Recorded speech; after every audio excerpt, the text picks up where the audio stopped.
Raúl Alfaro Roque. Muy buenos días. Ricardo le saluda desde aquí, de la ciudad de Villa Ocampo.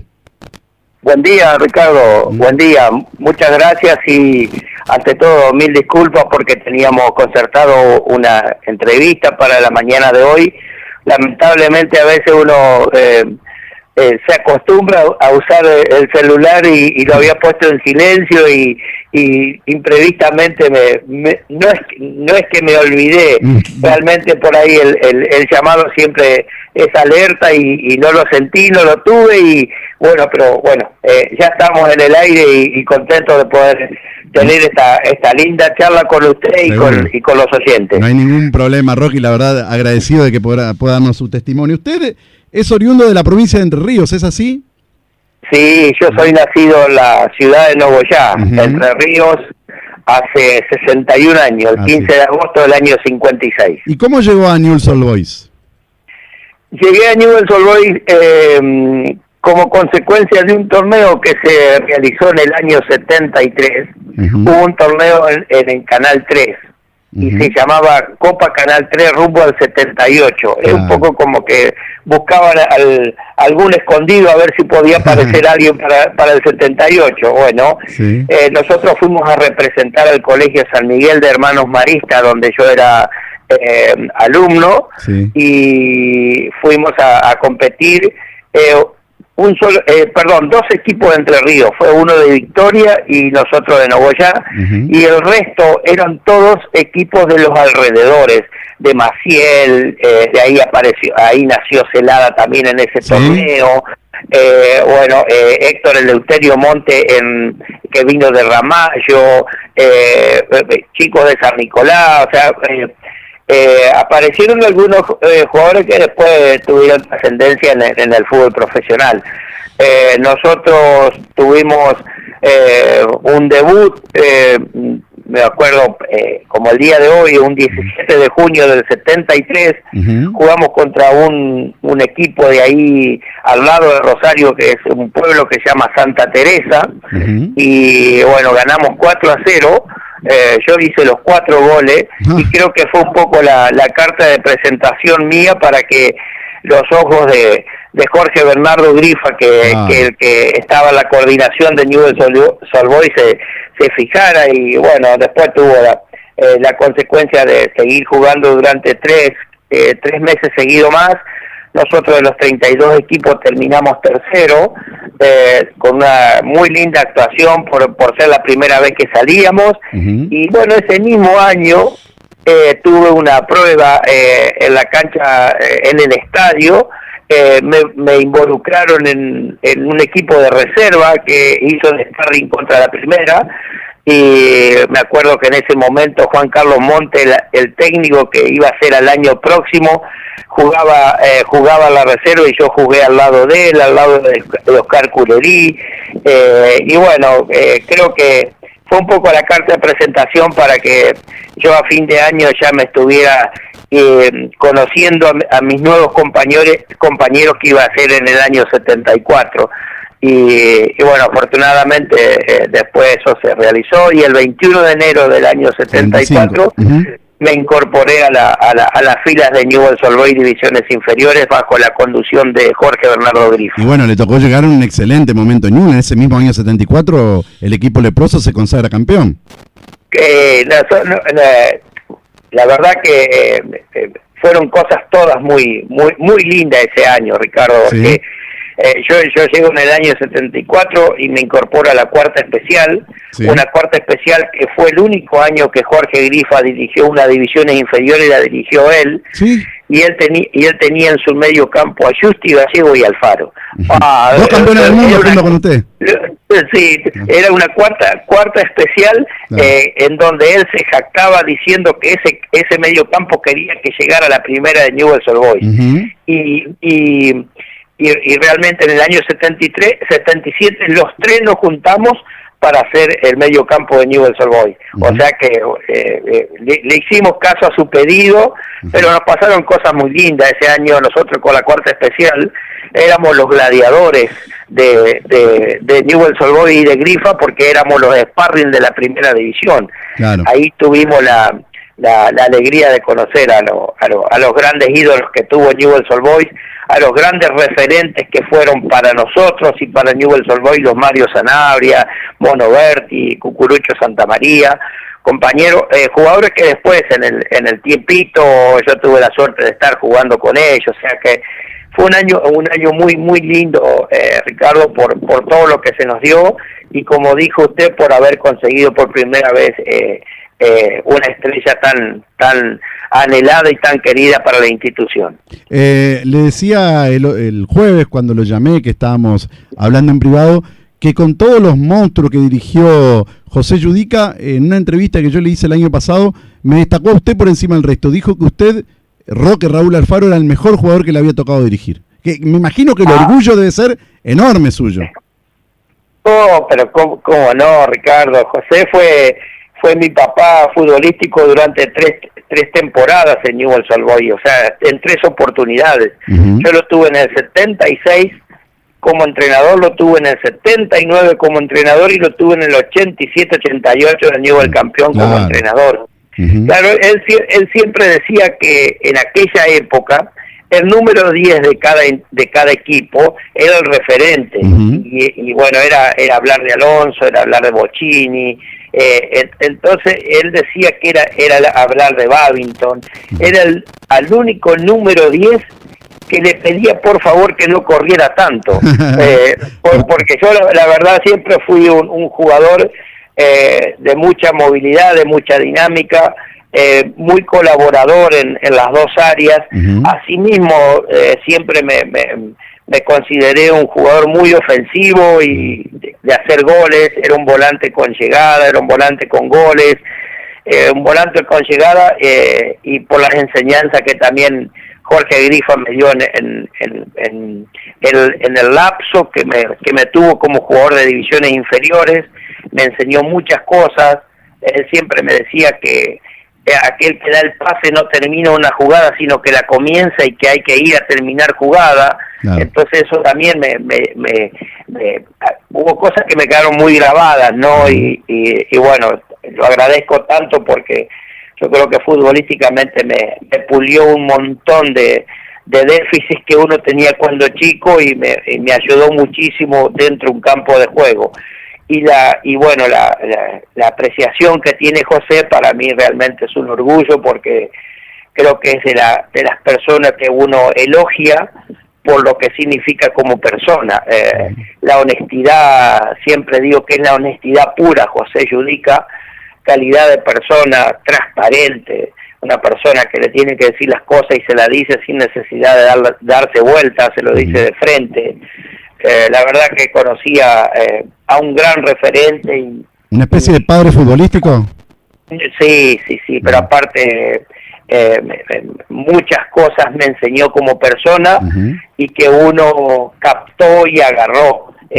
Por eso también soy un agradecido de él, como de otros exjugadores que pasaron por instancias en Newell's Old Boys, como para que uno aprenda a amar esos colores, como nos decía Jorge Grifa. ¿Tuvo un pequeño paso por el fútbol griego, es así? Sí. Yo, mi primer salida de Newell's Old Boys fue en el año 80, y estuve en el Panathinaikos. Claro. Estuve 4 meses, de ahí lo más hermoso. ¿Cómo? ¿No se adaptó, no logró adaptarse del todo? No fue ese el problema. ¿Usted se acuerda de Juan Ramón Rocha? Sí. Bueno, Juan Ramón Rocha estaba también en el Panathinaikos, pero Juan Ramón Rocha estaba con un apellido griego y medio falsificado, y que fue un poco lo que me pasó a mí. Claro. Yo fui como descendiente griego, ¿sí? Con papeles truchos, y bueno, jugaba con otro apellido, y ahí el cupo de extranjero era de 2 jugadores. ¿Se acuerda de ese apellido, Roque? ¿Se acuerda del apellido que usó? Claro. ¿Qué apellido usó? Mi nombre en griego era Raoya, que era Raúl. Roque, que era Roque. O sea, mi apellido seguía el mismo, pero le habían agregado el apellido griego. Entonces yo era Raoya Roque Alfaro Vistakis. Vistakis era mi apellido. Y hoy yo me reía porque decía que de griego no tenía absolutamente nada, ¿no? Bueno, lo griego era gente de fuerza, de trabajo, todo eso, y yo era menudo, de una altura de unos 68, 69. Los griegos con los dientes levantaban la silla cuando se ponían a bailar, y yo nada de que ver de eso. Historia muy linda, ¿no? Pero no tenía nada referente. Arrojar las copas al suelo en la fiesta no llegó a eso. Pero sí, sí. Por eso que le digo que ahí aprendí cuando los griegos alzaban con los dientes la silla en los bailes de sorba de griego, que lo hacían referentemente en las noches cuando iban a las cantinas a comer. Yo tuve la posibilidad de ser invitado y fui así, comprobé un montón de cosas que queda para el recuerdo de uno, ¿no? Eso digo, hay cosas muy lindas que le han pasado. Yo siempre digo que de Grecia me traje muchas cosas hermosas, recuerdos muy lindos de las islas que son hermosas, de estos recuerdos, y fundamentalmente me traje lo más lindo, que haberme traído una hija más. Pues yo fui ahí con una sola hija y me volví con dos, porque ahí nació nuestra segunda hija. Y bueno, fueron cosas muy lindas, pero bueno, me tuve que volver por el tema de los papeles, porque Rocha también estaba involucrado como griego, le descubrieron todos los papeles, y bueno, antes de que conmigo pasara lo mismo, el presidente me devolvió, y yo me volví a Newell's a préstamo de nuevo. Pero después le tocó jugar en uno de los mejores River de la historia, aquel del Bambino Veira. Y sí. Previo a eso yo había estado en el América de Cali. Claro, América de Cali, sí. En el 81, 82, 83, y le menciono esto porque el América de Cali forma parte de la historia de River. No me cabe duda, y siento hasta el día de hoy un orgullo tremendo. ¿Por qué? Porque soy el único entrerriano campeón intercontinental con River Plate hasta el día de hoy. O sea que es un orgullo que siento, ¿no? Y digo del América porque fue el rival que nos tocó en la final para ganar nuestra primer Copa Libertadores, o que River obtuviera su primer Copa Libertadores. Así sentían el peso, si bien eran con otros jugadores, pero por ejemplo en el plantel estaba Alonso, que había estado en el 76. ¿Sentía el peso River de la presión de las dos finales perdidas anteriormente? No, nosotros sentíamos lo que éramos. Nosotros nos veíamos imbatibles. Perdón por la soberbia. Pero era un equipo que parecía imbatible. Era un equipo imbatible. Nos veíamos imbatibles, Ricardo. Nosotros no perdíamos ningún lado. En las instancias que por ahí nos tocó dar un traspié, fue un traspié nada más, y el equipo al otro partido se acomodó y volvió a ganar de nuevo.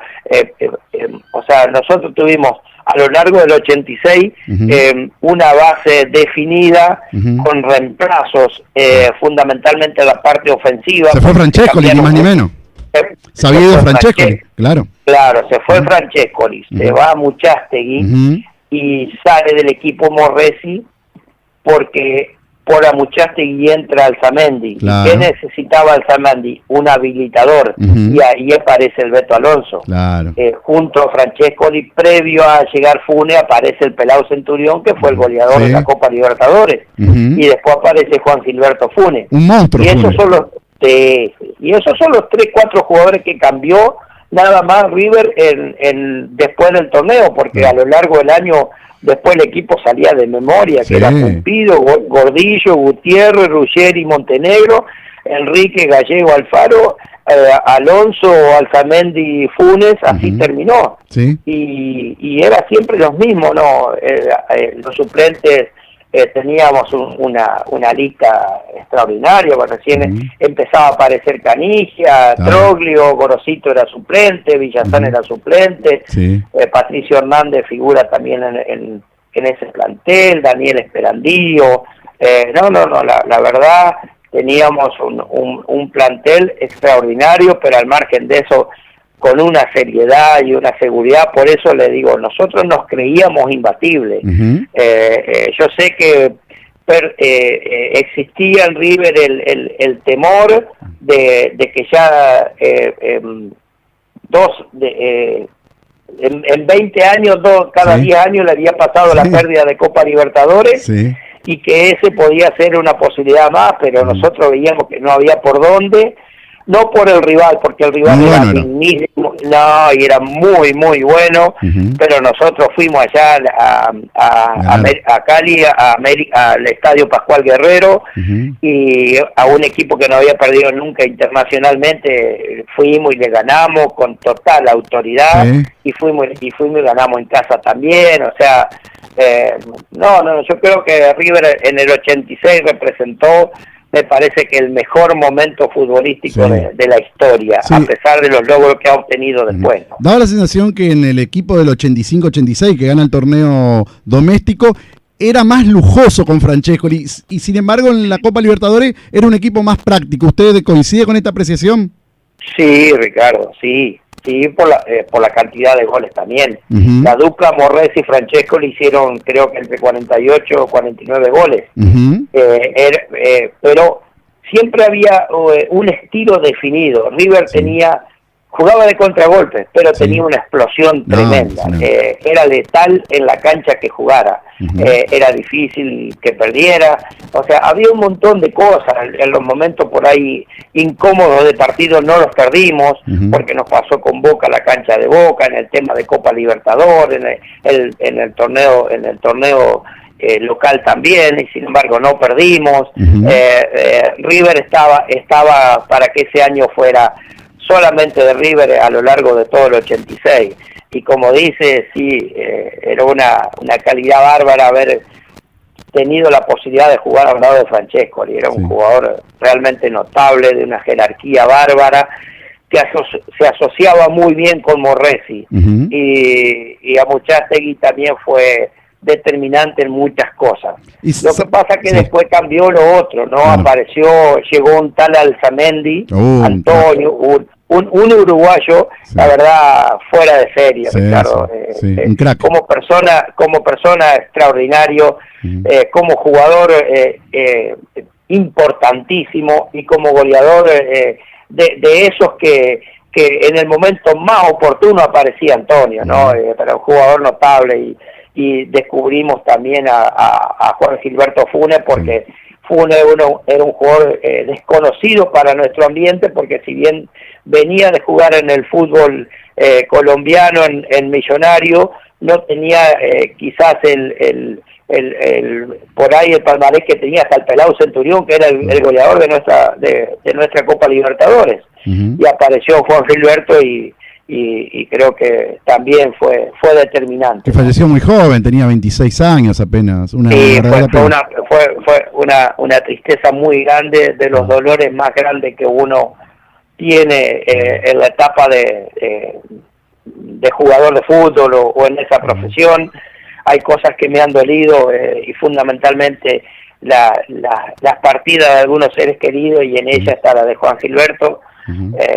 Fui a acompañar en su velatorio, porque realmente lo sentí así, y bueno, nos dejó muy muy joven, ¿no? Con una alegría muy grande, pero como los familiares mismos decían, ¿no? Murió como él quiso, siendo feliz, claro. pero bueno, es triste a veces no valorar la vida para cuidarla un poquito, pero él quería así, bueno, respetarlo. ¿Sabían algo del Steaua de Bucarest antes de jugar el partido? Tenía la selección rumana prácticamente, le había ganado el Barcelona en la final de la Copa de Europa. Exactamente, sí, nosotros teníamos no un amplio conocimiento, pero teníamos una historia que Beira un poco nos había marcado. Realmente fue muy parecido a lo que nos había dicho. Era un equipo muy avasallador ofensivamente, pero que tenía un déficit muy importante en convertir goles, que fue lo que pasó. No estuvo mal, la verdad que no estuvo mal en muchos momentos del partido. Una vivada del Beto le dio la posibilidad de que Antonio estuviera siempre pendiente, con las antenas bien paradas, como para convertir el gol. Y bueno, después lo de siempre, no había manera que a River por ahí le dieran vuelta a resultados, y si bien, como digo, Ricardo, nos tuvieron medio comprometidos, trajimos lo más preciado y lo que fuimos a buscar, porque siempre decíamos que para eso fuimos a Japón, si no, no hubiésemos quedado acá. Así es. ¿Y cuál fue la importancia del Bambino Veira en todos esos logros? La psicología con la que trabajó. Él tuvo a Alonso en el banco casi 2 años, y sin embargo el Beto nunca puso un pero, porque tenían claro la respuesta que el equipo daba. Era muy oportunista para conocer al jugador si tenía algún problema, sabía cómo hablarlo, y siempre nos dio la libertad para poder nosotros, y si la palabra es hacer lo que quisiéramos, hacíamos lo que queríamos. Previo a un partido de fútbol, queríamos irnos, nos íbamos, veníamos, o sea, teníamos una seguridad de lo que estábamos haciendo, y él entendía que era la mejor manera de manejar el equipo. No tuvo nunca un problema con nosotros, porque nosotros fuimos muy profesionales en eso, muy responsables. Nosotros podíamos, mire, al extremo que los días sábados en la mañana, él nos daba, el día viernes ya nos daba la lista de concentrados, y los sábados a la mañana nos decía, dice, si alguno tiene que ir al supermercado a hacer las compras, vaya, no hay ningún problema, y nos vemos el sábado a las 20:30 para la concentración. Bueno, ¿Lo golpeó mucho lo que ocurrió con Veira poco tiempo después, con su detención y todo eso? Y sí, a nosotros nos dolió, pero esa también formaba parte un poco de lo que Santilli empezó a hacer en el año 87. Santilli en el año 87 empezó a despoblar el plantel de todos los componentes. O sea, nosotros en 2 años ya no había más recuerdo de ningún jugador 86-87. Yo me acuerdo que ese 87, el 16 de agosto, River gana la Copa Interamericana con la Liga Alajuelense. Y esa misma noche yo estoy firmando la salida del club mío, de la salida de River, para irme a mi Newell's Old Boys. Así y así como yo, empieza a salir Ruggeri, el Tolo Gallego, muchos jugadores ya no estaban más. Y bueno, Veira fue un poco también la consecuencia de eso, con el agravante de que por ahí a mí me parece que hubo algo oscuro en eso, y bueno, lo sufrió, y realmente al extremo, al extremo de que en el año 92, cuando yo dejo de jugar en O'Higgins de Rancagua, mi técnico era Manuel Pellegrini, y Manuel Pellegrini fue compañero futbolísticamente de Veira en la Universidad de Chile en la época de jugador de fútbol, y nosotros vinimos a jugar con O'Higgins de Rancagua la Copa Conmebol a Gimnasia y Esgrima de La Plata, y Manuel Pellegrini fue a la cárcel a visitarlo a su amigo. Así es. O sea, recuerdos que me quedan, ¿no? De lo que significaba Veira, y bueno, también de lo que más adelante aprendí a conocer a ese ser extraordinario como Manuel Pellegrini. Cuando lo convocó Bilardo para la Copa América del 87, ¿se ilusionó con llegar al Mundial del 90 o lo vivía paso a paso? No, yo agradecí tanto ese momento, porque me parecía que esa era mi oportunidad. No creo que llegara al 90, y también estuve muy cerca de poder estar en el 86, porque él, uno de los últimos jugadores fue el Negro Enrique que llevó. Que nunca había estado en la eliminatoria el Negro Enrique. No, ¿nunca? Por eso nosotros con el Negro Enrique podíamos hacer los dos el mismo trabajo de volante por derecha, con la diferencia de que yo lo estaba haciendo pero por el sector izquierdo, y él en ese sector él ya tenía un poco definido su situación, y bueno, se eligió por el Negro Enrique, y me parece muy bien, muy acertado, fue el generador del pase a Diego en el gran gol contra los ingleses. Lo dejó cara a cara con el arquero.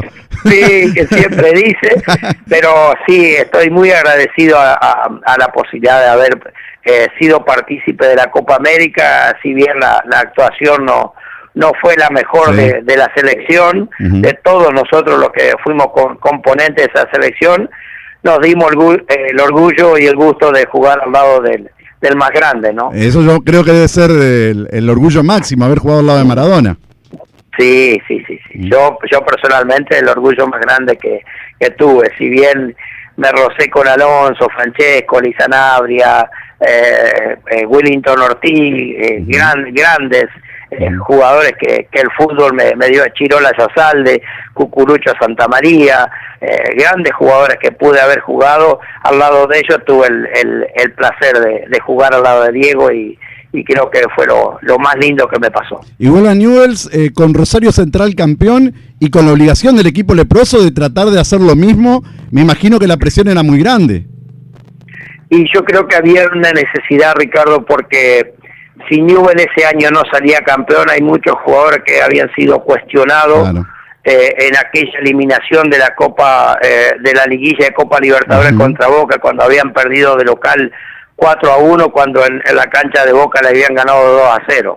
Y creo que era una necesidad imperiosa de ser campeón, si no muchos de esos jugadores no hubiesen estado más en Newell's Old Boys y bueno, mi llegada tampoco hubiese sido tan alegre como fue, pero bueno, fue un campeonato magnífico, fue un orgullo muy grande que Newell's tuvo a través de todos sus jugadores nacidos y criados en las divisiones inferiores, su entrenador y su cuerpo técnico, José Yudica y Roberto Pupo, fueron exjugadores de Newell's Old Boys. Nuestro utilero, que era Elio Barros, también había sido jugador de Newell's Old Boys. O sea, fue, digamos, de la tapa del gráfico más importante que existió en el fútbol para Newell's Old Boys. Y dolió mucho, me imagino, la final perdida con Nacional, más allá de haber llegado a la misma, me imagino que el dolor habrá sido muy grande. Sí, Ricardo, pero también había mucha diferencia. Nosotros ya fuimos un poco desmantelados. Ahí fuimos con Darío Franco, con Fernando Gamboa y con Gabriel Batistuta, con el permiso de los padres para poder jugar. Íbamos a enfrentar a un Nacional que había sido un poco los creadores de Copa Libertadores. Y bueno, pero nos ganaron bien, futbolísticamente estaban mucho más profesional y más entero para jugar esa Copa Libertadores. Recuerdo una ostolaza intratable en esa final. Sí, no, y bueno, pero también había cosas muy raras, Ricardo. Hubo cosas muy raras, había jugadores que tenían 36, 37 años y corrían como que tuvieran 15 años, ¿no? Bueno, pero bueno, después de ese partido se decretó el control antidoping para Copa Libertadores y un equipo uruguayo no salió nunca más campeón también. Claro, como que entendamos eso también. Es verdad, después así que bueno, eso hay que tener en cuenta eso también. Yo siempre lo digo porque a mí hubo cosas que me sorprendieron, iban 113 minutos, la pelota se iba afuera y en vez de ir a buscarla a nosotros para cortar la distancia, y te lo alcanzaban ellos a la pelota, Así que bueno, hay algo raro, pero bueno, había futbolísticamente, me parece que había una superioridad de Nacional hacia nosotros, por los jugadores que había y porque nosotros había muchos jugadores que estábamos en declive en relación al torneo anterior que habíamos ganado y que había incorporaciones que por ahí estaban muy jóvenes. En cambio ellos estaban muy fortalecidos, tenían un equipo muy entero en todos los aspectos. ¿Cuesta mucho dejar el fútbol como jugador? Depende cómo uno sea, Ricardo, y depende de qué manera. Es duro y triste dejar el fútbol porque una lesión te obliga. Es duro y triste dejar el fútbol porque futbolísticamente ya no te quieren contratar. Pero es lindo dejar el fútbol cuando vos lo dejás al fútbol, que fue lo que a mí me pasó. Yo nunca, no me costó pasar la vereda del frente, pasar la vereda de jugador a entrenador, no me costó para nada. Nunca fui un eufórico por la fotografía ni por el periodismo, entonces eso tampoco lo sentí. Hoy yo estoy acá en Crespo, Entre Ríos, trabajando con total tranquilidad y me reconocen y un montón de cosas, y sigo siendo el mismo. En ese sentido, quizás lo que uno dice por qué no nació 10 años después por el tema económico, ¿no? Porque fue de las cosas que por ahí uno siente que no le tocó el momento, porque justo cuando se empezó a ganar plata yo dejé de jugar al fútbol.